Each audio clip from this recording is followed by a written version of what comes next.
Binh Dinh Province, February 1967. Coastal South Vietnam, 2nd Corps Tactical Zone. If you wanted to understand why the Vietnam War was so difficult for American forces to win decisively, you needed to understand Binh Dinh Province. Because this single province, stretching along the coast of the South China Sea, with mountains rising sharply inland, represented everything that made Vietnam such a challenging operational environment for conventional military forces trying to fight an unconventional war against an enemy who'd been operating in this terrain for generations. The centerpiece of Binh Dinh Province was the Bong Son Plain, a rich agrarian flatland enclosed on 3 sides by mountains and bordered on the 4th by the sea, supporting a population of nearly 100,000 people. Mostly farmers and fishermen who'd lived in this area for generations and who'd endured Japanese occupation during World War II,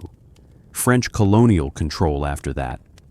and now found themselves caught between the South Vietnamese government, American military forces, and the Viet Cong insurgency that had been operating in the province since the late 1950s. This wasn't just another battlefield where armies met and fought, and one side won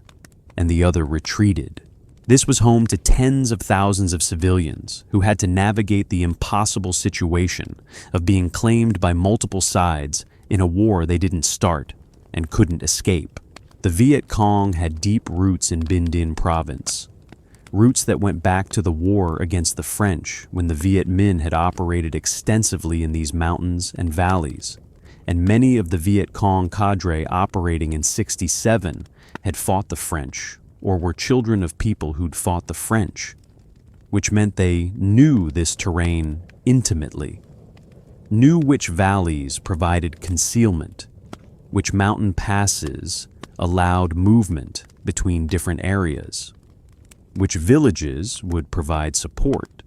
and which villages needed to be intimidated into compliance. The Viet Cong infrastructure in Binh Dinh was sophisticated and entrenched, with shadow governments in many villages, tax collectors who extracted money and rice from the population,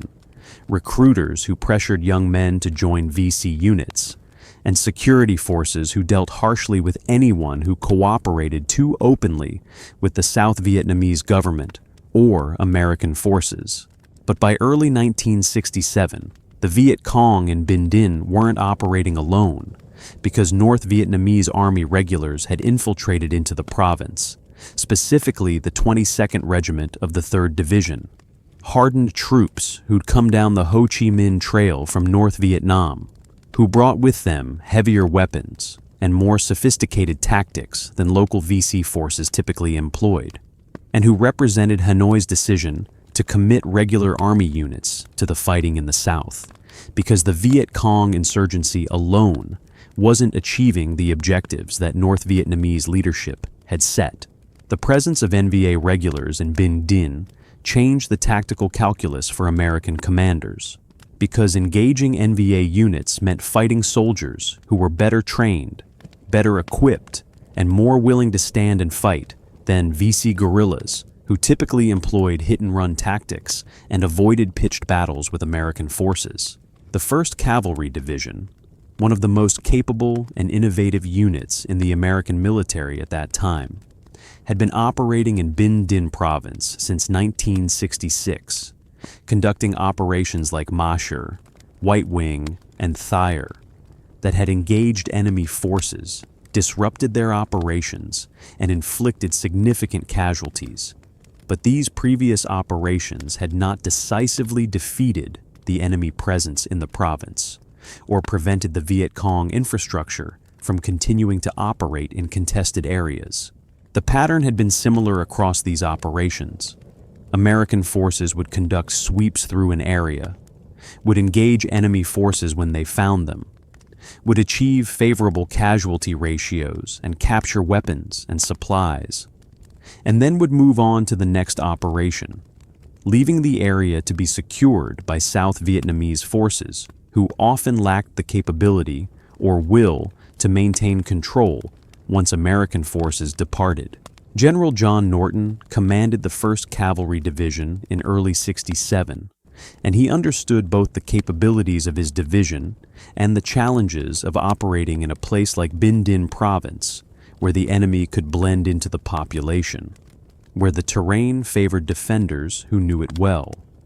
where success couldn't be measured simply by counting enemy bodies or captured weapons, but required actually changing the security situation in ways that would last beyond the immediate operation. Norton had at his disposal approximately 15,000 soldiers organized into 3 brigades, supported by artillery battalions, aviation units that included hundreds of helicopters, and all the logistics necessary to sustain large-scale combat operations, making the 1st Cavalry Division one of the most powerful and mobile forces operating anywhere in Vietnam. The concept that defined the 1st Cavalry Division was air mobility.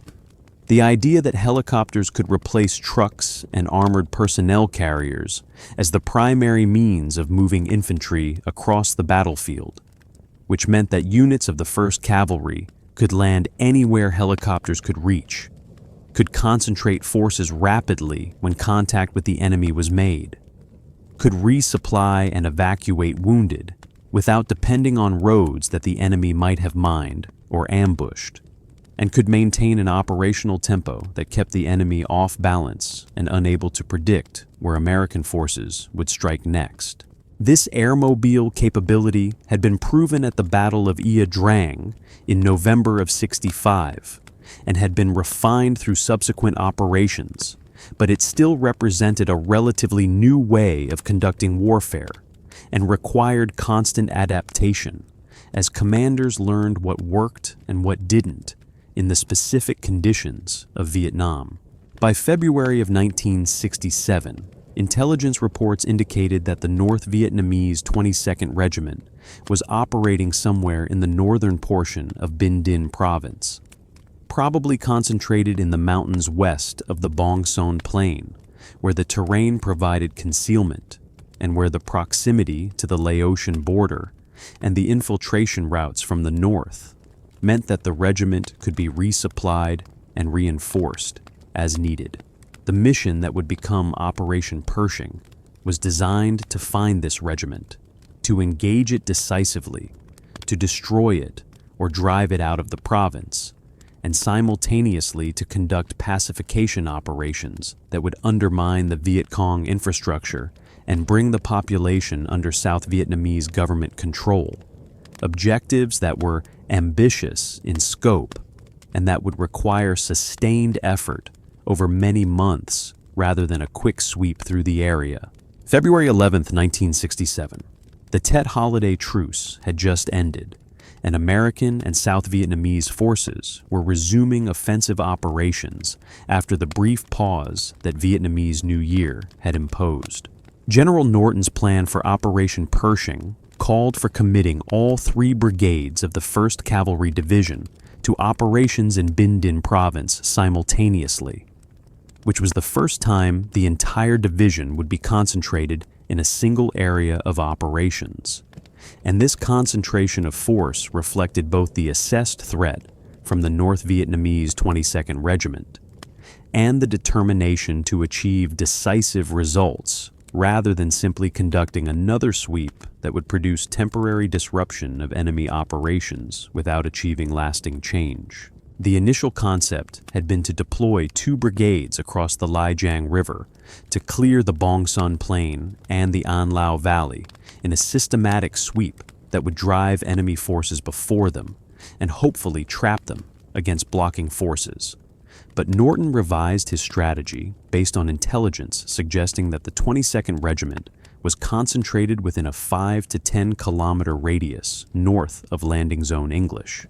the main American base in the area, which presented an opportunity to encircle and destroy the regiment if forces could be positioned quickly enough to prevent its withdrawal into the mountains or across the border. The revised plan called for rapid air assaults to establish blocking positions, while other forces swept through the suspected enemy locations, employing the division's airmobile capabilities to achieve the speed and flexibility that traditional ground operations couldn't match. The operation kicked off with the characteristic preparation that preceded major American operations in Vietnam, with Air Force and Navy tactical aircraft conducting strikes on suspected enemy positions, with B-52 bombers from Guam conducting arc light strikes that dropped hundreds of tons of high explosive on grid squares, where intelligence suggested enemy forces might be concentrated, and with artillery from Landing Zone English and other fire support bases firing preparation fires designed to suppress enemy forces and destroy known or suspected defensive positions. Then came the helicopters, flight after flight of UH-1 Hueys, carrying infantry companies and platoons to landing zones spread across the operational area,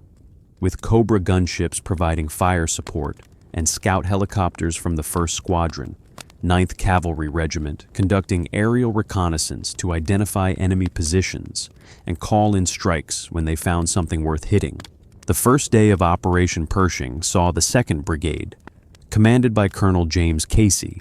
conducting the main effort with air assaults and ground movements aimed at encircling suspected enemy positions. And initially, things went according to plan, with units landing in their assigned landing zones and beginning reconnaissance operations designed to develop the tactical situation and locate the 22nd Regiment's positions. But as the day progressed, it became clear that the enemy wasn't where intelligence had suggested they would be, or more accurately, that they were already withdrawing from their base areas and moving deeper into the mountains, employing the same tactics they'd used successfully against American operations in the past, which was to avoid decisive engagement when faced with superior American firepower, and to preserve their forces by withdrawing to sanctuaries where they could regroup and rebuild before resuming operations. Known North Vietnamese and Viet Cong losses on February 11th were about 50 dead, which was respectable but not indicative of the kind of major engagement that Norton had hoped to precipitate. And as the week proceeded, the daily count of enemy killed dropped markedly, suggesting that the opportunity to trap and destroy the 22nd Regiment had passed if it had ever existed. By February 17th, just 6 days into Pershing, American forces were losing at least one soldier for every enemy soldier they claimed to have killed, which was not the kind of favorable casualty exchange ratio that justified continued operations in the same area. And the reason for this shift was that booby traps and mines along trails on the fringes of hamlets were accounting for most American casualties, which meant that local Viet Cong forces were skillfully covering the withdrawal of their North Vietnamese comrades by creating obstacles and hazards that slowed the American advance and inflicted steady casualties without requiring the VC to stand and fight. This pattern, where the first few days of an operation produced significant enemy contact and favorable results, but then the tactical momentum melted away as the enemy withdrew, and American forces found themselves fighting booby traps and occasional small unit engagements rather than conducting the kind of decisive battle that could change the strategic situation, was not unique to Pershing, but characterized many American operations in Vietnam during this period. The problem was that the enemy could choose when and where to fight, and when faced with American forces that could bring overwhelming firepower to bear, the tactically sound decision for enemy commanders was almost always to withdraw and preserve their forces rather than standing and fighting a battle they were likely to lose, which meant that American operations often achieved temporary disruption of enemy activities, but rarely achieved the kind of decisive destruction of enemy units that would fundamentally alter the military balance in a given area. Not until the second week of Pershing did the 1st Cavalry Division engage a major enemy unit in sustained combat. And that engagement began late on the afternoon of February 18th, when a rifle company from the 1st Brigade, commanded by Colonel Fred Smith, found the 22nd Regiment's 9th Battalion in a fortified hamlet called Tuy An, at the base of the mountains west of Tam Quan. The firefight that developed was intense and close range, with North Vietnamese soldiers fighting from prepared positions, including bunkers and spider holes, and with American forces calling in artillery and airstrikes to suppress enemy positions while infantry maneuvered to assault the hamlet. But by the time darkness forced a pause in the fighting, the North Vietnamese had withdrawn under cover of night, leaving behind their dead and some weapons, but preserving the bulk of their force and slipping away into the mountains where American forces would have difficulty pursuing them effectively. The engagement at Tuy An established a pattern that would characterize much of Operation Pershing, which was that American forces would make contact with enemy units in specific locations, would fight them for hours or sometimes days, would inflict casualties and capture weapons, and then would find that the enemy had withdrawn before the contact could be developed into the kind of decisive engagement that American commanders wanted. This pattern was frustrating for soldiers and officers alike, because it meant that the division was constantly chasing an enemy who refused to stand and fight. And while the steady accumulation of enemy casualties and captured weapons represented legitimate military achievements, there was a growing sense that Operation Pershing was turning into another drawn-out sweep, rather than the decisive offensive that Norton had envisioned. Throughout late February and into March, units of the 1st Cavalry Division conducted countless air assaults, reconnaissance patrols, cordon and search operations, and follow-up actions based on intelligence about enemy locations. And while these operations produced regular contact with enemy forces and steady counts of enemy killed and captured, they also produced American casualties from combat, from booby traps,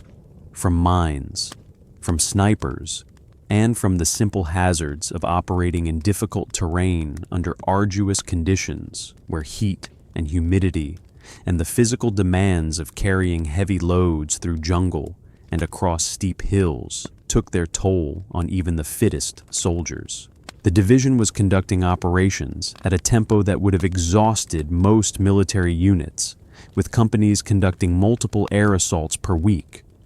with soldiers spending weeks in the field without returning to base camps for rest, and with the constant pressure of operating in an environment where any moment might bring contact with the enemy, and where letting your guard down for even a second could get you killed. On March 11th, an engagement that would prove typical of the kind of fighting that characterized Pershing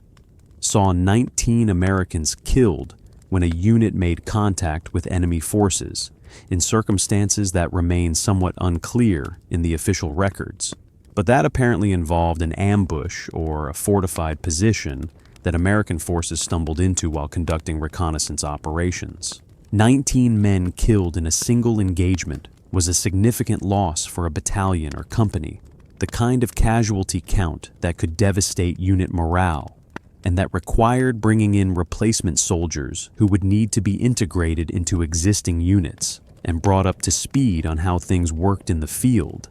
And these periodic spikes in casualties, even when accompanied by claims of higher enemy casualties, created questions about whether the operational approach being used was producing results commensurate with the costs being paid. By late March, intelligence indicated that the 22nd Regiment had largely withdrawn into the An Lao Valley and the mountains of Quang Ngai Province to the north, which meant that the enemy had successfully evaded the kind of decisive engagement that Pershing had been designed to force, and this raised fundamental questions about whether the airmobile capabilities of the 1st Cavalry Division, impressive as they were in enabling rapid movement and concentration of forces, were sufficient to overcome the tactical advantages that the enemy gained from knowing the terrain, from having the patience to wait out American operations, and from being willing to accept temporary displacement from their base areas, knowing that they could return once American pressure relented. Norton decided to shift the division's focus to the An Lao Valley, where the 22nd Regiment was believed to be regrouping. And on April 8th, American forces engaged the regiment's 8th Battalion in that valley, resulting in 78 North Vietnamese soldiers killed, and demonstrating that the regiment was still capable of fighting, even after months of American operations against it. The pattern of Operation Pershing through the spring and summer of 1967 became a war of movement and counter-movement, where American forces would identify enemy locations through intelligence or through chance contact, would conduct operations against those locations using the division's airmobile capabilities to mass forces, quickly, would engage enemy units when they stood and fought, but more often would find that enemy forces had already withdrawn, and would then begin the process again as new intelligence identified new enemy locations elsewhere in the division's area of operations. This was exhausting, dangerous work that produced steady results in terms of enemy casualties and disrupted enemy operations, but that never quite achieved the decisive results that would allow American commanders to declare the province secured and to move on to other missions. A typical month during Pershing, using October 67 as an example, showed the operational tempo that the division was sustaining, with 2 battalion-size air assaults, 110 company-size assaults, and 165 platoon-size assaults conducted during that single month, which meant that elements of the division were conducting air assaults almost daily, and that the strain on both soldiers and helicopters was enormous. But the division's leadership believed that maintaining this aggressive operational tempo was necessary to keep enemy forces off balance and to prevent them from massing for attacks against American bases or South Vietnamese population centers. The statistics on helicopter vulnerability during this period showed that out of 1,147 sorties, 1 aircraft would be hit by enemy fire. 1 aircraft was shot down per 13,461 sorties, and only 1 aircraft was shot down and lost per 21,194 sorties, which suggested that when used properly, the helicopter was not the fragile target that some critics had predicted, but rather a remarkably survivable platform that could operate effectively even in contested airspace. While the combat operations that sought to engage and destroy enemy military forces garnered most of the attention from military commanders and from the press covering the war, Operation Pershing also included an extensive pacification component that was designed to undermine the Viet Cong infrastructure and to bring the population of Binh Dinh Province under South Vietnamese government control. Because military leaders understood, at least in theory, that winning the military battles while losing the political struggle for the loyalty and cooperation of the population would not produce lasting success in the kind of war that Vietnam represented. The pacification effort, designated Operation Dragnet and conducted in conjunction with Pershing from May 26, 67 through January 27, 68, involved the 1st Cavalry Division, working alongside South Vietnamese Army units, regional forces, popular forces, and the South Vietnamese National Police Field Force to identify and remove Viet Cong political cadre from villages throughout Binh Dinh Province. The methodology used in Dragnet involved conducting detailed searches of villages and hamlets, checking identification papers of all residents, interrogating suspects, and detaining anyone who was identified as being part of the Viet Cong infrastructure, or who couldn't adequately explain their presence in the area or their activities. This was painstaking work that required close coordination between American forces who provided security and mobility, and South Vietnamese forces who had better understanding of local conditions and who could communicate with villagers without interpreters. And while the American military claimed that Dragnet resulted in 223 Viet Cong killed and 944 suspected Viet Cong detained at a cost of 12 Americans killed, these statistics don't capture the complexity of trying to distinguish genuine Viet Cong from civilians who might have been coerced into providing support or who simply lived in areas where the VC operated and had no choice but to comply with their demands. The 1st Cavalry Division participated in over 970 combined operations during Pershing and Dragnet, working with the National Police Field Force to search more than 340,000 individuals and 4,300 dwellings, efforts that resulted in the identification and removal of over 1,600 members of the Viet Cong political and administrative structure, with about 200 identified as key leaders whose arrest or neutralization would significantly degrade VC capabilities in specific areas. At the close of Pershing, American commanders estimated that 50% of the Viet Cong cadre in Binh Dinh Province had been rendered ineffective through death, capture, or defection. Though the pessimistic assessment would be that this still left half the infrastructure intact, and that the VC had demonstrated throughout the war an ability to regenerate their infrastructure by promoting survivors, recruiting new members, and adapting to losses. The question of whether pacification operations like Dragnet actually won the loyalty of the population or simply created resentment that the Viet Cong could exploit was debated throughout the war and remains contested among historians today because the methods used, particularly mass searches and detention of suspects, inevitably caught some innocent people alongside genuine Viet Cong and created disruption in villages where people were trying to farm their land and live their lives despite the war swirling around them. American forces tried to mitigate the negative impacts by providing food and shelter for refugees who fled combat zones, by conducting medical civic action programs that provided health care to villagers, and by working through South Vietnamese authorities rather than imposing direct American control. But these efforts were complicated by corruption in the South Vietnamese government, by the difficulty of securing areas after American forces moved on, and by the simple reality that many Vietnamese villagers, regardless of their political sympathies, just wanted to be left alone and resented both sides for bringing war to their communities. One measure of pacification success that American commanders pointed to was that the South Vietnamese government held an election in Binh Dinh Province during Pershing, in which 96.9% of eligible voters participated, which was presented as evidence that the population felt secure enough to participate in the political process and that South Vietnamese government control had expanded significantly, though critics would note that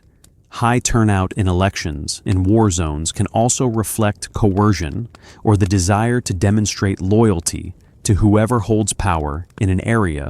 to avoid reprisals. The Hamlet evaluation system, the bureaucratic method that American advisors use to assess government control and security in rural areas, showed cautious optimism about progress in Binh Dinh during Pershing, with assessments indicating that 80% of the population in the 1st Cavalry Division's operational area had been removed from insurgent influence, at least temporarily, though the qualification temporarily is important because it acknowledged that gains made during American operations might not be sustained once American forces departed. The population displacement that resulted from Pershing was substantial and raised difficult questions about the human costs of military operations, because by mid-March, over 12,000 residents of the Bong Son and An Lao areas had left their homes voluntarily to seek the safety of government-secured areas south of Landing Zone English and around Tam Quan City, where Americans provided food and shelter for refugees. This displacement was compounded when the South Vietnamese 22nd Division decided to launch an area denial operation in the An Lao Valley in mid-March, forcibly relocating villagers who were warned through leaflets and loudspeakers for 4 days before Vietnamese Marine battalions, chosen specifically because they had no home ties in the region and would be less reluctant to use force if needed, moved through the valley loading people and their possessions onto trucks and relocating them to government-controlled areas. The military logic of these relocations was that denying the enemy access to population centers would undermine their ability to obtain food, intelligence, and recruits. But the human impact was that thousands of people lost their homes and their land and were forced to start over in refugee camps where conditions were often difficult and where resentment at being displaced created new grievances that the Viet Cong could potentially exploit. Despite months of operations specifically targeting the North Vietnamese 22nd Regiment, which had been identified before Pershing began as the primary enemy force in Binh Dinh Province, and whose destruction was a key objective of the operation, the regiment proved remarkably resilient and capable of evading the kind of decisive engagement that American commanders hoped to force. Intelligence about the regiment's location was often incomplete or outdated by the time forces could be positioned to act on it, and even when contact was made with elements of the regiment, the North Vietnamese consistently demonstrated tactical skill in breaking contact and withdrawing before American firepower could be fully brought to bear, which meant that instead of destroying the regiment in a single decisive battle, American forces found themselves fighting a series of smaller engagements that inflicted casualties and disrupted operations, but never quite achieved the strategic objective of eliminating the regiment as an effective fighting force. The 22nd Regiment's ability to survive and continue operating, despite sustained American pressure,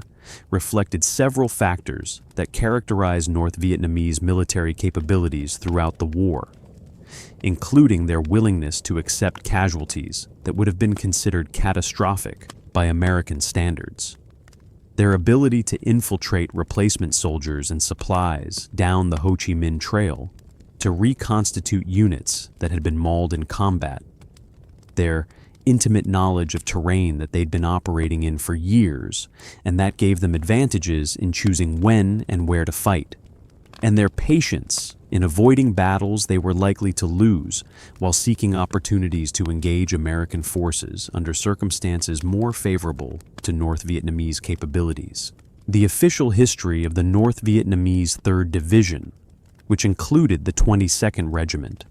acknowledged that their unit suffered so many reverses and casualties between September 67 and January 68 that heavy infiltration of replacement troops was still not enough to fill the gaps, which suggested that American operations, including Pershing, were indeed inflicting significant damage on enemy capabilities, even if they weren't achieving the decisive destruction of enemy units that was the stated objective. In October 67, American intelligence detected a reconstituted headquarters of the 22nd Regiment operating from the Cat Mit Mountains in Quang Ngai Province, far removed from its 3 battalions that were presumably still hiding in the Binh Dinh interior, which demonstrated that the regiment had been so badly disrupted by American operations that its command structure had to relocate to an entirely different province, but also that the regiment still existed as an organizational entity capable of commanding its subordinate units, even when separated by substantial distances. As the 3rd Brigade of the 1st Cavalry Division continued searching for the regiment's battalions in September,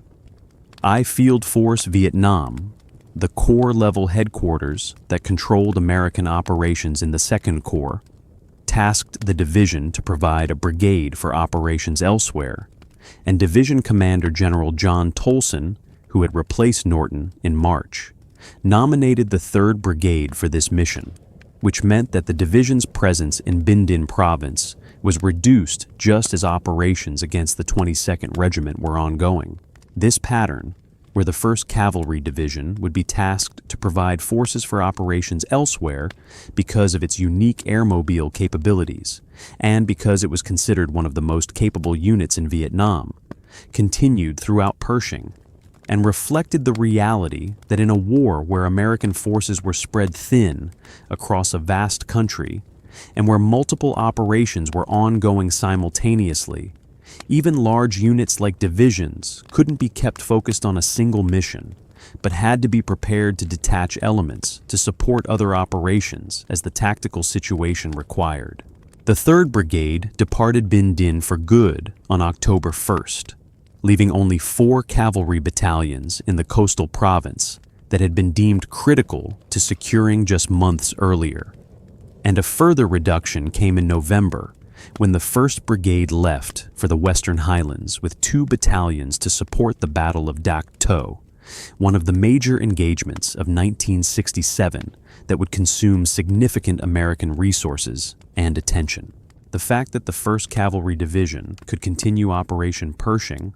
while simultaneously detaching substantial forces to fight elsewhere spoke to both the division's capabilities and to the challenges of fighting a war where the enemy could be found almost anywhere, and where American forces had to respond to threats across a vast geographical area. The division's unique ability to rapidly generate reserve forces from other units in contact meant that commanders felt comfortable committing all maneuver elements simultaneously, knowing that if one unit made significant contact and needed reinforcement,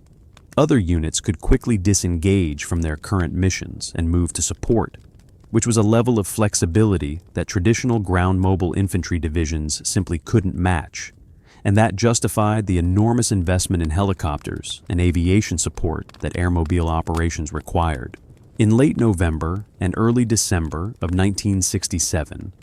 intelligence indicated that the North Vietnamese were building up forces in the Bong Son Plains in preparation for what would eventually be revealed as the Tet Offensive, though American intelligence at the time didn't fully understand the scale of what was being planned, or the extent to which North Vietnamese and Viet Cong forces were positioning themselves for coordinated attacks across South Vietnam. Aerial reconnaissance forces from the 1st Cavalry Division found numerous indications of enemy presence in the area, including the discovery of what appeared to be a large Russian ship-to-shore radio on the beach, which suggested that enemy forces were preparing for significant operations that would require sophisticated communications capabilities. But connecting these intelligence indicators into a coherent picture of enemy intentions remained difficult because the North Vietnamese had excellent operational security, and because American intelligence analysts were predisposed to believe that the enemy would continue the pattern of operations they'd been conducting throughout the year, rather than launching something fundamentally different. On December 6, 1967, a routine reconnaissance mission by scout helicopters from AA Troop, 1st Squadron, 9th Cavalry Regiment, spotted a radio antenna protruding from a hooch in the village of Dai Dong, and when the Blue Platoon, the Air Cavalry's aero rifle troops, was inserted at 1630 hours to investigate, they immediately came under intense automatic weapons and small arms fire and were pinned down, which indicated that they'd stumbled onto something significant rather than just another small enemy position. The reaction by the 1st Brigade was immediate and aggressive, employing the piling on tactics that had been successful earlier in the division's operations, with a battalion of infantry and elements of the 1st Battalion, 51st Mechanized Infantry, being committed to the fight by nightfall, and on the following day, elements of the 41st Army of the Republic of Vietnam Regiment joined the battle and distinguished themselves with aggressive tactics that earned praise from American commanders. What the 1st Cavalry Division had found was the headquarters of the North Vietnamese 22nd Regiment, and significant elements of the regiment concentrated in and around the village of Tam Quan. which represented exactly the kind of opportunity that Operation Pershing had been designed to create, where enemy forces were located and fixed in place and could be engaged decisively with the full weight of American firepower and maneuver capabilities. The battle that developed over the next 2 weeks would become one of the largest engagements during Operation Pershing and would demonstrate both the capabilities of the 1st Cavalry Division when enemy forces stood and fought, and the heavy costs that even successful battles could impose on American forces operating in difficult terrain against a determined enemy. The fighting around Tam Quan was intense and sustained, with North Vietnamese forces defending from fortified positions, including bunkers and tunnel complexes, that had been prepared over months or even years, and that provided substantial protection from American artillery and airstrikes, requiring infantry to close with enemy positions and assault them directly despite heavy fire, and despite the casualties that such assaults inevitably produced. American forces employed every capability available to them, including massive artillery fires from batteries at Landing Zone English and other fire support bases, tactical airstrikes by Air Force and Navy aircraft dropping high explosive and napalm, helicopter gunships providing close air support, and the aggressive infantry tactics that characterized 1st Cavalry Division operations. But the North Vietnamese fought with determination and skill, inflicting casualties on attacking American forces while defending positions that they'd chosen carefully for their defensive advantages. By December 20th, when the Battle of Tam Quan concluded, American forces had killed an estimated 650 North Vietnamese soldiers and captured 31 prisoners, along with substantial quantities of weapons and supplies, including the 22nd Regiment's codebooks and most of its administrative records,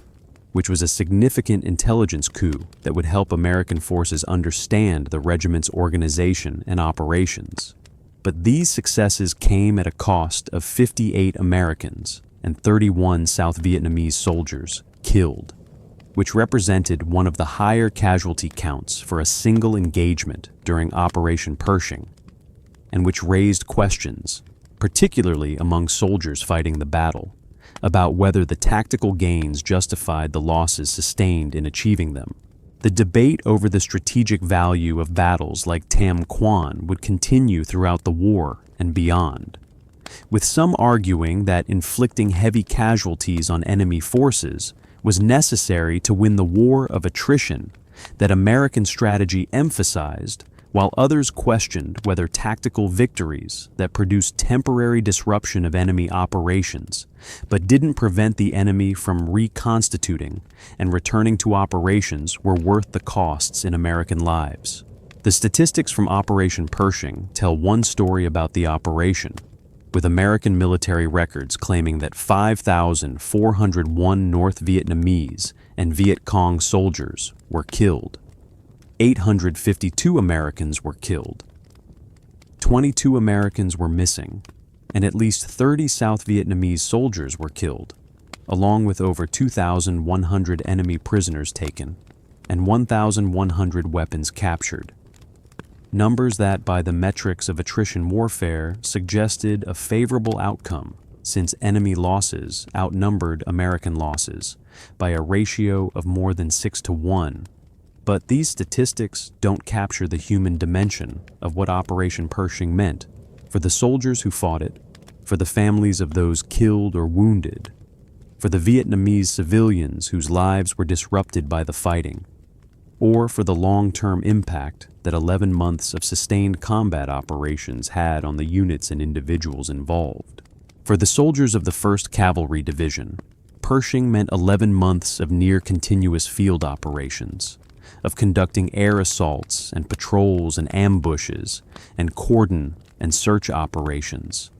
of living in the jungle or rice paddies with limited opportunities to return to base camps for rest and recovery, of dealing with heat and humidity and rain and leeches and jungle rot and all the physical miseries that came with operating in Vietnam's climate, and perhaps most significantly, of living with the constant awareness that any moment might bring contact with the enemy, that any trail might be mined or booby-trapped, that any tree line might conceal snipers or automatic weapons, and that letting your guard down or making a mistake could get you or your buddies killed. The psychological strain of sustaining this level of alertness and operational tempo for 11 months was enormous. And while the 1st Cavalry Division had a well-deserved reputation for high morale and esprit de corps, the cumulative toll of Pershing on soldiers and units was significant. The 852 Americans killed during Pershing represented not just statistics, but individual human beings, young men who'd been drafted or had volunteered, who'd trained and deployed to Vietnam, who'd fought in Binh Dinh Province, and who'd not come home. Behind each of these deaths was a family who received the notification from military officers, who had to process the grief and anger and confusion of losing a son, or husband, or father, or brother, who had to find ways to carry on despite a loss that many would never fully come to terms with, and whose lives were permanently changed by Operation Pershing, even though most Americans had never heard of Binh Dinh Province and wouldn't learn about Pershing unless they had a personal connection to someone who'd fought there. The wives who became widows, the children who would grow up without fathers, the parents who had to bury their children, these represent the human costs that statistics can't adequately capture. The wounded from Pershing, whose numbers were certainly in the thousands, though precise figures for wounded are harder to establish from the historical record, faced their own challenges, ranging from minor wounds that healed quickly to catastrophic injuries that meant amputations, paralysis, blindness, or other permanent disabilities that would affect them for the rest of their lives. The medical evacuation system in Vietnam was remarkably effective, with wounded soldiers being evacuated by helicopter to aid stations and field hospitals where surgeons worked to save lives and limbs, and the survival rate for wounded who reached medical facilities was higher in Vietnam than in any previous American war. But surviving with serious injuries meant facing months or years of recovery, rehabilitation, adjustment to permanent disabilities, and the psychological challenges of processing trauma and loss, even while trying to rebuild civilian lives. For Vietnamese civilians in Binh Dinh Province, Operation Pershing meant 11 months of combat operations in areas where they lived, of villages being searched and sometimes destroyed, of rice paddies becoming battlefields, of relatives and neighbors being killed or wounded or detained as suspected Viet Cong, of having to choose between the competing demands of the South Vietnamese government, the Americans, and the Viet Cong, knowing that making the wrong choice or being perceived as having made the wrong choice could have fatal consequences. The 12,000 plus civilians who became refugees during Pershing lost their homes and their land and were forced into camps where conditions were often difficult and where they faced an uncertain future.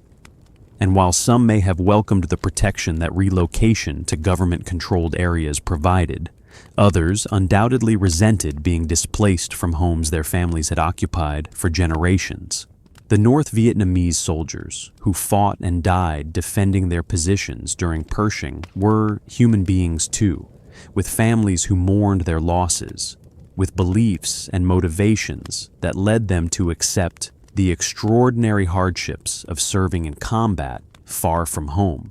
with courage that their American opponents often acknowledged, even while fighting against them. The North Vietnamese perspective on Pershing would emphasize their success in avoiding decisive defeat despite facing overwhelming American firepower, would honor the sacrifices of soldiers who fought to defend Vietnamese territory against foreign invaders as they saw it,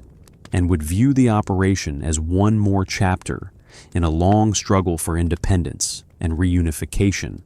that had already lasted decades against the French and would continue for several more years against the Americans. Operation Pershing saw the 1st Cavalry Division employ numerous tactical innovations and adaptations that demonstrated the creativity and flexibility that characterized American military operations at their best.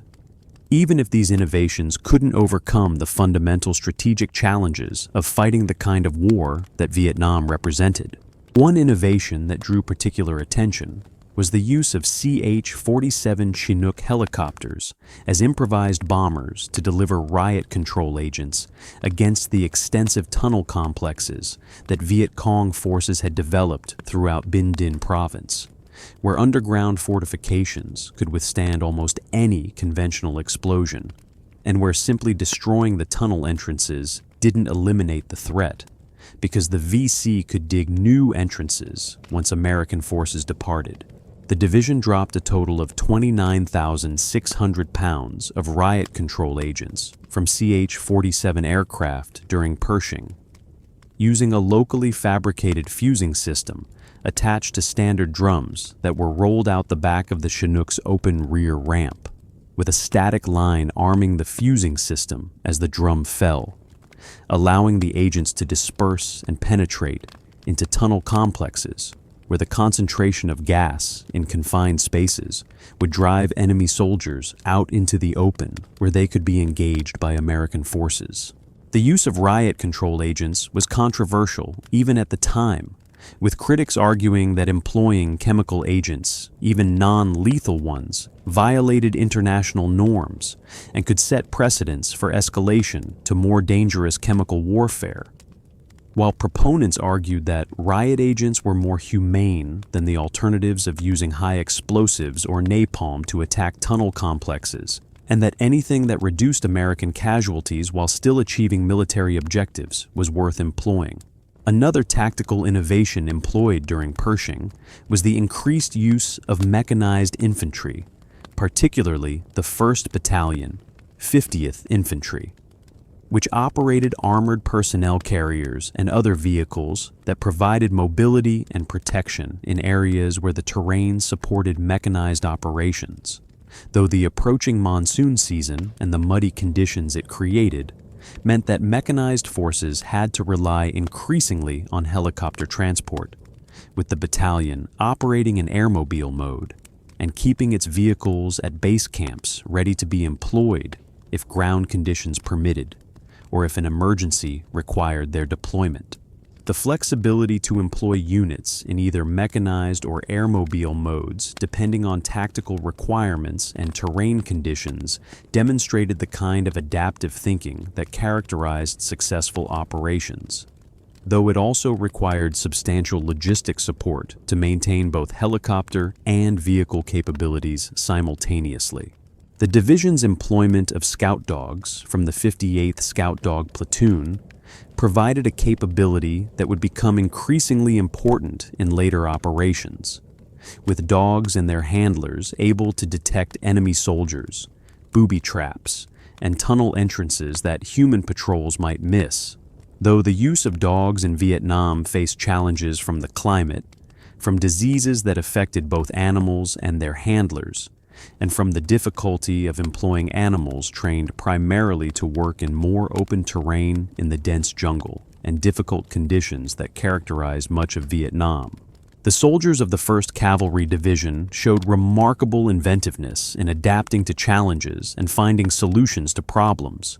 whether that meant jury-rigging equipment repairs in the field, developing new tactics for specific situations, or simply finding ways to maintain operational effectiveness despite exhaustion,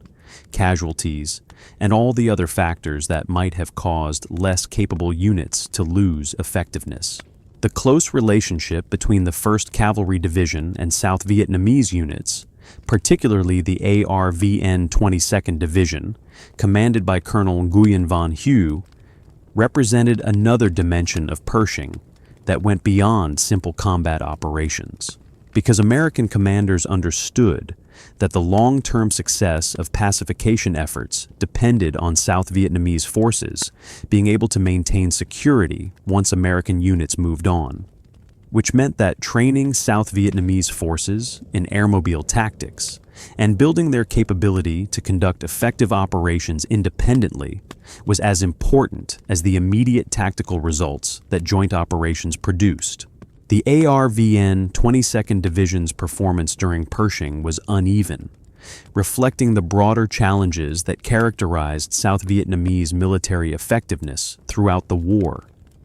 But there were units and individual Vietnamese soldiers who fought courageously and effectively alongside their American counterparts, and building on those successes while addressing the weaknesses in leadership, logistics, and training that limited ARVN effectiveness was a constant focus of American advisory efforts. By late December 1967 and into January 68, intelligence reports were indicating unusual enemy activity across South Vietnam,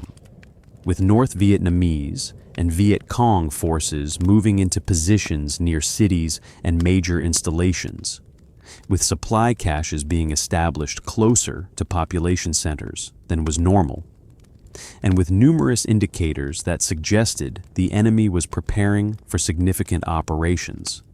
though American intelligence analysts struggled to piece together these indicators into a coherent picture of enemy intentions, and certainly didn't anticipate the scale and coordination of what would become the Tet Offensive, launched at the end of January. The success that American forces, including the 1st Cavalry Division, had achieved in the coastal plains of Binh Dinh Province, where operations, including Pershing, had inflicted heavy casualties on enemy forces and had expanded government control significantly, convinced General Westmoreland that he could safely transfer the 1st Brigade of the 1st Cavalry Division from Binh Dinh to Northern Oris Corps nearly a month ahead of schedule. The decision to end Operation Pershing and redeploy the 1st Cavalry Division northward was driven by the developing situation around Khe Sanh Combat Base in Northern Oris Corps, where North Vietnamese forces were massing, and where American commanders feared a major attack similar to the siege that had defeated French forces at Dien Bien Phu in 1954. And the perceived need to reinforce them corps with additional maneuver battalions to support the Marines defending Khe Sanh and to defeat any North Vietnamese attack across the DMZ meant that the 1st Cavalry Division, with its proven capabilities and airmobile flexibility, was the logical unit to deploy north. The division officially terminated Operation Pershing on January 19, 1968, and began the movement 350 kilometers north from Landing Zone English in Binh Dinh Province to Camp Evans in Thua Thien Province as part of Operation Checkers. The timing of this redeployment, coming just days before the Tet Offensive would be launched across South Vietnam on January 31st, meant that the 1st Cavalry Division would not be in Binh Dinh Province when North Vietnamese and Viet Cong forces attacked cities and installations throughout the province as part of the coordinated offensive, and the question of whether Pershing's achievements in degrading enemy forces and expanding government control would hold without continued American presence would be answered in the weeks and months following Tet, when it became clear that the Viet Cong infrastructure in Binh Dinh, while damaged by Pershing and Dragnet, had not been destroyed and remained capable of supporting offensive operations. The fact that the province would require another major operation, Pershing II, beginning in February 68, suggests that the gains achieved during the original Pershing were not as permanent as American commanders had hoped. The official assessment of Operation Pershing by the 1st Cavalry Division characterized it as the largest single operation and the most successful in which the division had participated since its arrival in Vietnam in August 65. Noting that significant damage had been inflicted on the enemy in loss of lives and combat assets, that gaps had been created in the Viet Cong infrastructure, and that the local population had been made aware of free world presence and the ability to continuously defeat and harass the enemy. The division's leadership attributed this success to multiple factors, including the airmobile capabilities that allowed forces to rapidly concentrate anywhere in the operational area, the close relationships with ARVN units and other allied forces, the high morale and professional leadership throughout the division, and the spirit of the offensive that sustained soldiers through 11 months of difficult operations. But assessments from other perspectives were more cautious, acknowledging that while enemy forces had been defeated militarily in many engagements, and while the security situation in Binh Dinh had improved during Pershing,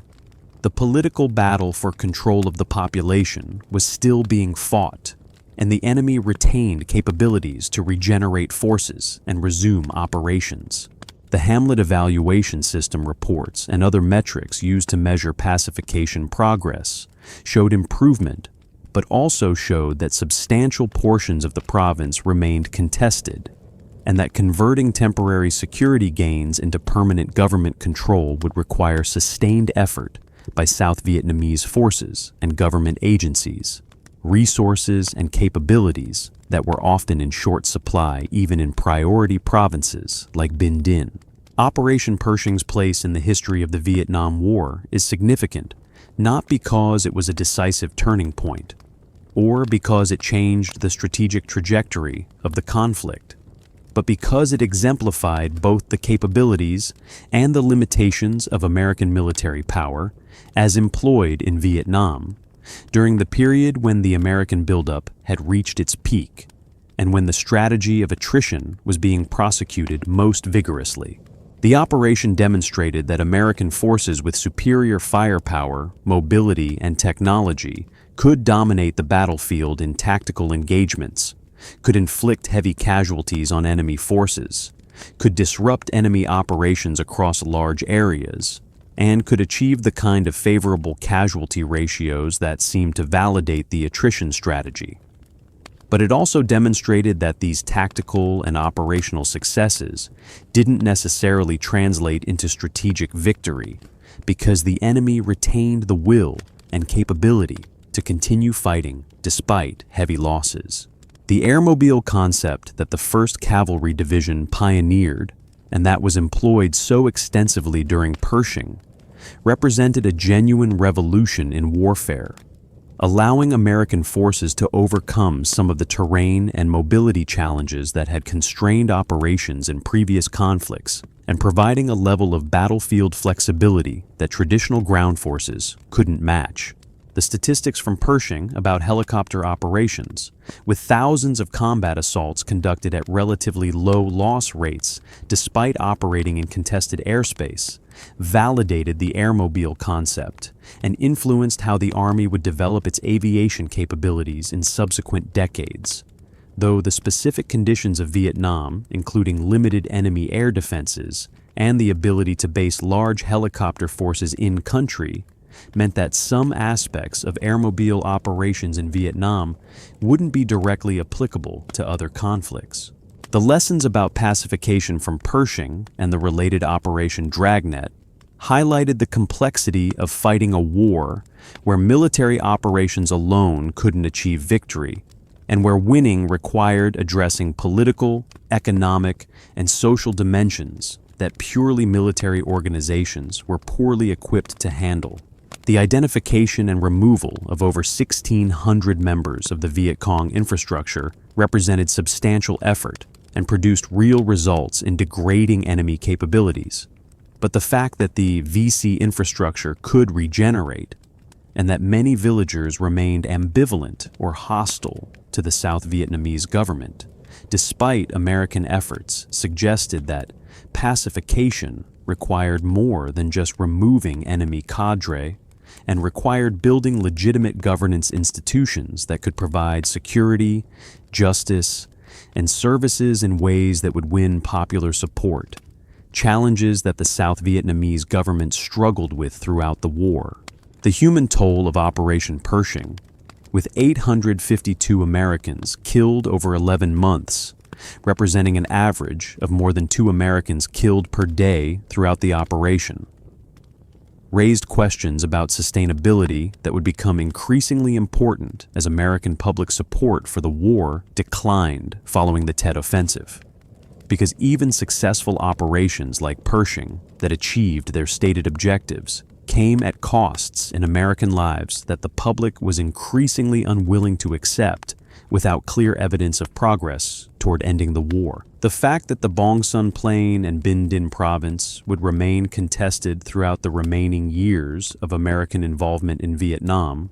requiring multiple additional operations, including Pershing II and others, suggested that the costs of operations like Pershing weren't producing the kind of lasting results that would justify continued high levels of American casualties. For the soldiers who fought in Operation Pershing, the operation represented 11 months of their lives spent in combat, 11 months of fear and exhaustion and loss,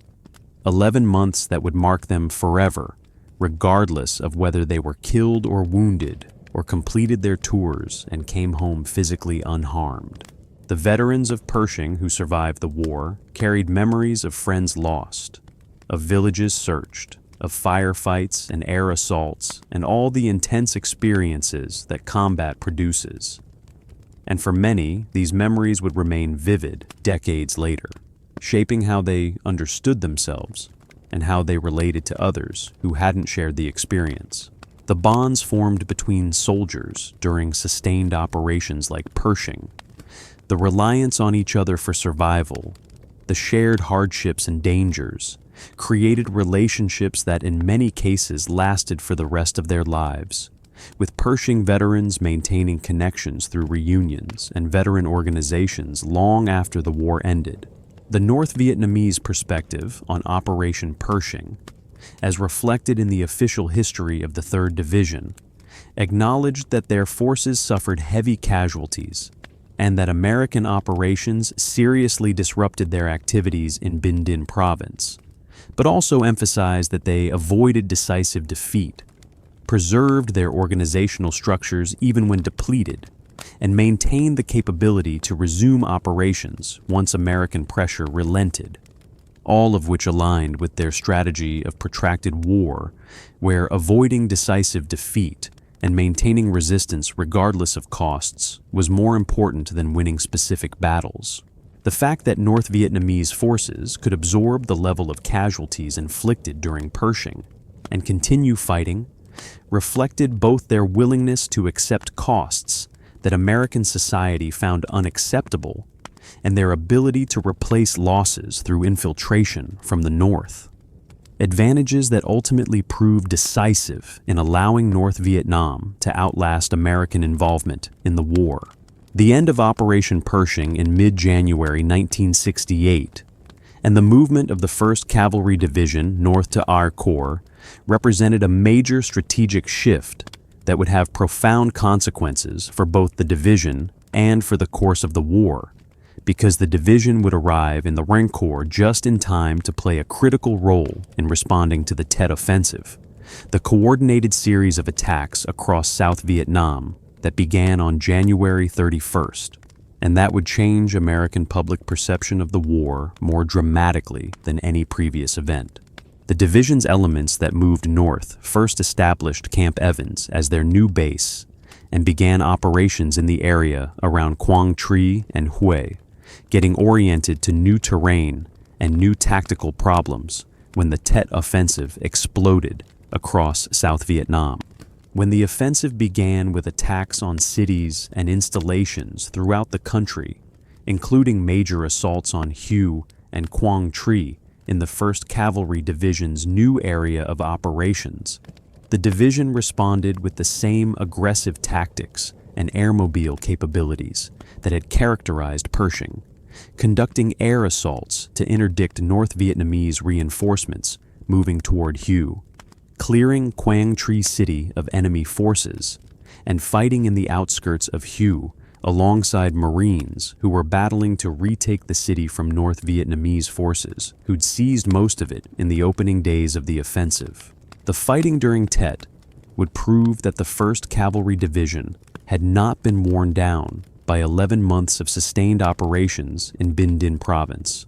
but retained its combat effectiveness and could adapt quickly to new missions and new terrain. The timing of the division's redeployment from Binh Dinh, just days before Tet began, remains one of the interesting what-ifs of the war,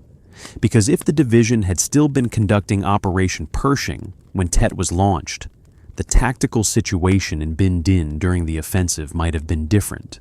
Though whether the presence of the 1st Cavalry Division would have fundamentally changed the outcomes of Tet,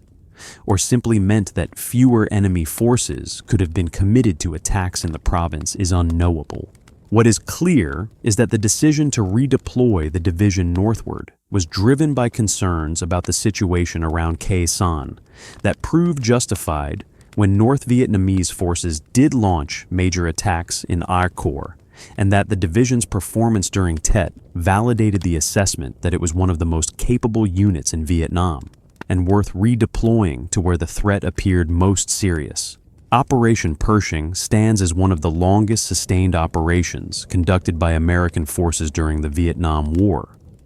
representing 11 months of continuous combat operations in a single province by a single division,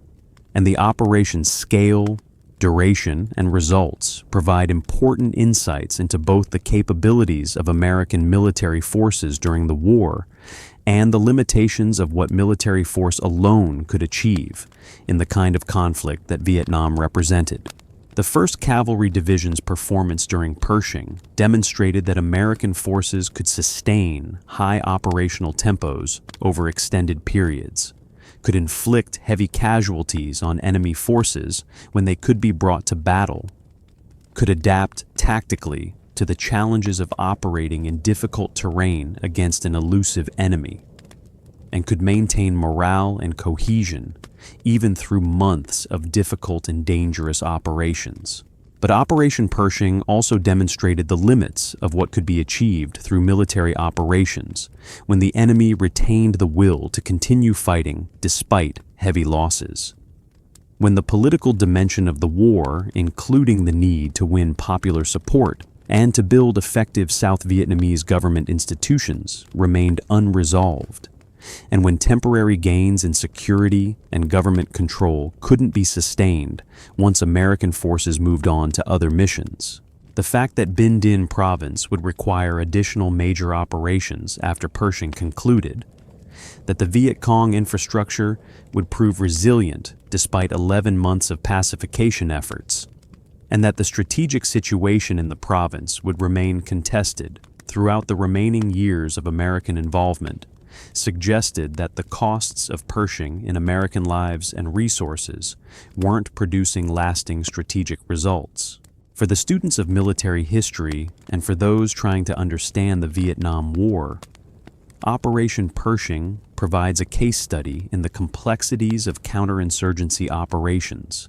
in the challenges of fighting an enemy who could choose when and where to engage, in the importance of integrating military operations with political and social programs designed to address the root causes of insurgency,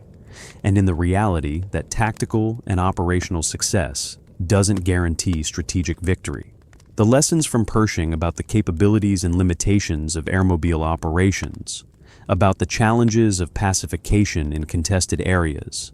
about the human costs of sustained combat operations,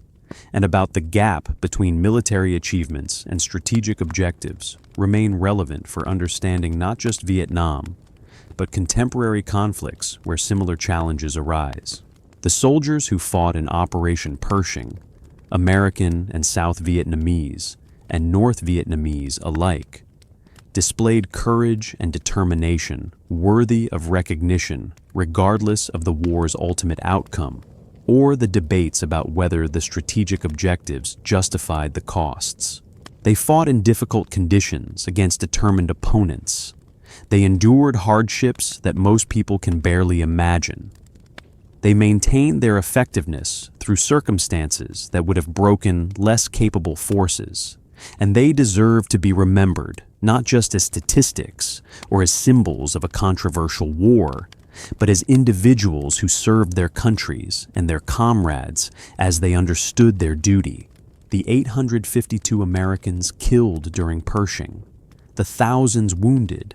the Vietnamese on all sides who died or were displaced or saw their lives disrupted by 11 months of sustained military operations. These represent the human costs of war that should make us careful about how and when we employ military force, and should remind us that the decision to go to war carries responsibilities that extend far beyond the immediate tactical objectives that operations like Pershing were designed to achieve. Operation Pershing, February 12, 1967 through January 19,